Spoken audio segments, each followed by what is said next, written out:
Hello, friends. Today I will discuss a viral topic in social media that is Dunning-Kruger effect.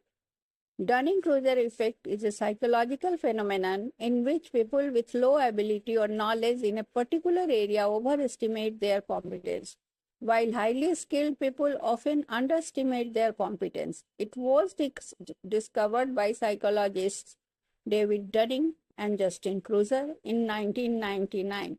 When someone knows very little about a topic, they don't know enough to realize how much they don't know. So they feel confident even though they are actually wrong or uninformed. This is what they say, Dunning and Kruger. So experts or knowledgeable person know the complexity of the subject, so they tend to doubt themselves more. So we can understand with an example, a new driver, a person who just learned to drive feels very confident and says, driving is easy, I can go anywhere now. But they are unaware of advanced driving skills like handling emergencies or defensive driving. As they gain more experience, they realize how many things they didn't know. Their confidence drops.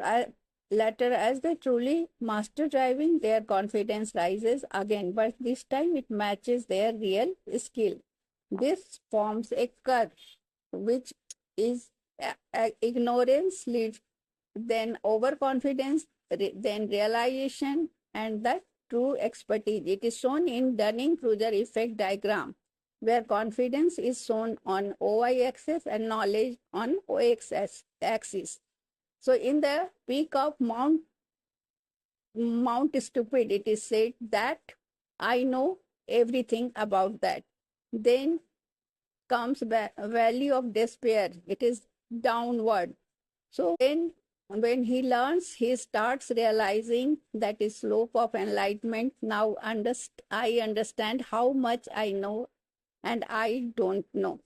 So the less you know, the more you think you know. This is the concept of Dunning-Kruger effect. So we can say that for first time driver overestimates and his abilities. Then when he learns, he knows his weaknesses too. So the Dunning-Kruger effect reminds us that the less we know, the more confident we feel, and more we learn, the more humble we become. This is shown in the diagram.